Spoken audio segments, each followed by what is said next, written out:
Yeah, it was a 1-1 game. 1-1 game when they played, and they played again in the German Cup. 1-0 Bayern Munich won that game. And they played again in the league game 0-0. That was like 2 weeks ago. Then this game 3-0, which surprised me. I didn't think Bayern Munich was going to win 3-0. I didn't think they were going to win 3-0 with Leverkusen. I thought it would be a close tie or a 2-1 game or a 1-0 game. So it would have been an interesting game going back to Leverkusen. But I was wrong. Bayern Munich won 3-0, and now they got a 3-goal advantage. And I see them moving on. And Bayern, I like that team this year. I really like the team. Harry Kane's finally going to get his first championship. I believe he's going to win the German, how you pronounce it, Budegelis? I don't know how to pronounce it, their league. But I feel like they're going to win that league for sure. They're going to win that league. And they're going to beat Leverkusen. And they're going to play Inter in the next round. But Bayern, they impressed me, man. I like that kid, Jamal Musiala, man. I like that guy, man. He was all over the field. Harry Kane scored 2 goals. That header, I think he scored off a header. Am I not wrong? In the 9th minute. My favorite player on that team is Michael Olise. I believe the player from Champions League. I like that guy a lot. Coman played. Davis played. Kimmich played. And then they got the guys off the bench like Sane. All of them. But I'm liking the squad this year, man. Michael Olise. I like that guy a lot, man. He's probably my favorite player on that team, honestly. And I like the coach, man. The coach is Congolese, man. Vincent Company. Young coach, man. Uprising, man. If they play Barcelona, that'll be an interesting game in the semifinals. Even though Barcelona beat them this year, 3-1 or 4-1 this year. That'll be an interesting 2-leg series. And we'll never know. But I won't make no predictions on that until after the second leg. I'll do predictions. But I'm really liking that Bayern Munich squad. That squad is amazing. 3-0 was so surprising, though. I did not think it would be 3-0 Bayern Munich. And then, like, Jamal Musiala's goal was just, like, an error on the goalie. Like, the goalie made that mistake. He dropped the pass. Bayern Munich fans are known for, like, they got PTSD from a goalie dropping a shot from last year versus Real Madrid. Okay, next game. Benfica versus Barcelona.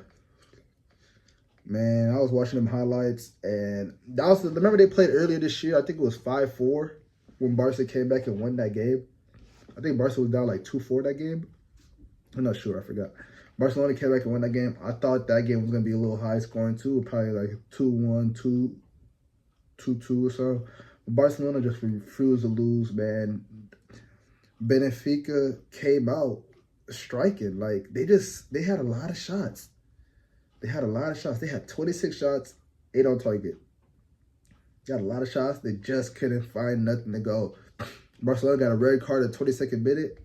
Benfica could have took advantage. They just wasn't on target, man. Wasn't on target. I didn't see too much of Lamine Yamal in the highlights. I saw he was subbed out early. I don't know why. But Rafinha, man, just at the right spot at the right time, man. Benfica defender made a mistake. He was there for the steal. Scored off of it, man. Oh man, Barcelona just been amazing, man. The only undefeated team in the top leagues that are undefeated in 2025. And as of right now, man, you know how they usually fold in the Champions League. I don't know, man. I'll probably see them in the semifinals. Man. I don't see them folding versus. I mean, it's only 1-0 advantage, but they're going back to Barca. But I just don't see them folding, man. I don't. I'll be surprised if they lose next week. I'll be really surprised if they lose.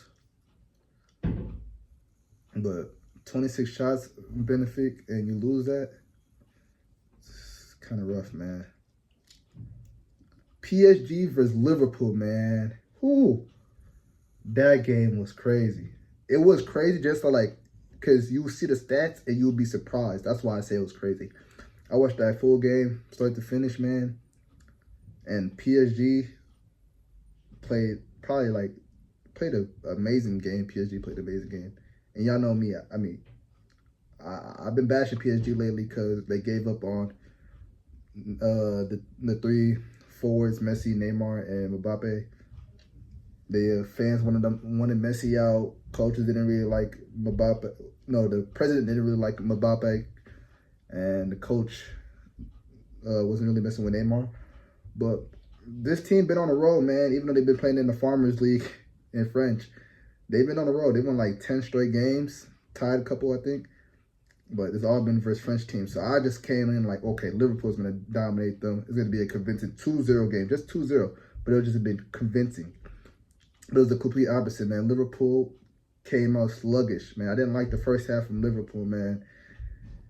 They probably only had, I don't even know if they had a shot in the first half. Probably one shot in the first half.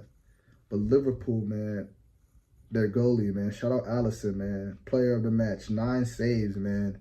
9 of them. He played an amazing game, man. Liverpool had 27 shots to 27 shots, bro, to Liverpool's 2 shots and 1 shot on target. And the 1 shot on target came from Harvey Elliott, 87 minutes. He came in for the best player in the world. Mohamed Salah is probably the best player in the world right now. Favorite to win Ballon d'Or. He came in for him. And first touch, he scores. And that goalie could have saved it. I ain't gonna lie. Alisson probably would have saved that. If that was his, Alisson probably would have saved that. But for PSG to play that game, man, had the ball for 71% of the game, man. 27 shots, 10 on target. I remember it was like the 26th minute or 27th minute. They had a breakaway. And it was just like the goalie was on the ground, but then like they still couldn't score. PSG still couldn't score. The transfer from Napoleon, he scored, but he was offside by this much for PSG. It was offside for this much. But second half, I knew Liverpool was going to score because their counterattacks were just like that. The counterattacks. I said, they're bound to score one, bro. Yeah, Salah could have scored off his, but it was a bad pass. And then they took him out, and then they scored off theirs, man. But it sucks for PSG, man. Like, that has to suck. They played a perfect game at home. Now they got to go to Liverpool, where Liverpool, they don't really lose at home. And they're going to be pretty confident going into that next game, while PSG is going to be down on themselves. And then now they disadvantage after playing a perfect game. And I feel like Liverpool is just they're going to beat them, get them out of there. And I feel like all the teams that are up right now, are going to advance, honestly. And that would have been my predictions. I ain't going to lie. Y'all probably think I'm lying. But that would have been my predictions. But Tottenham and Lille was 1-1. And I think Tottenham will advance. But we'll see next week, man. We'll see next week how it goes. I can't wait for them games. I really can't wait for them games. This is gonna be a quite tournament, man. But Arsenal 7-1, man. That surprised me, man. I thought PSV was gonna give a challenge. Like, you can't lose 7-1 at home, bro. At home is crazy. Leverkusen losing 3-1. I mean 3-0. Like, come on, that's a rivalry. Should have been 2, should have been 1. We don't know. But that's all I got for this episode, man. Like, share, subscribe. Next week will be another Champions League episode. Then the week after that will be March Madness. Can't wait for March Madness, man. It's going to be a good episode with the March Madness. But next Champions League episode, we're going to talk about the second leg, and then we're going to do our predictions for the knockout of the quarterfinals. Now I'm just going to do my predictions from the quarterfinals to the finale and who lifts up the trophy next week. But like, share, subscribe, turn your post notifications on, man. And we out.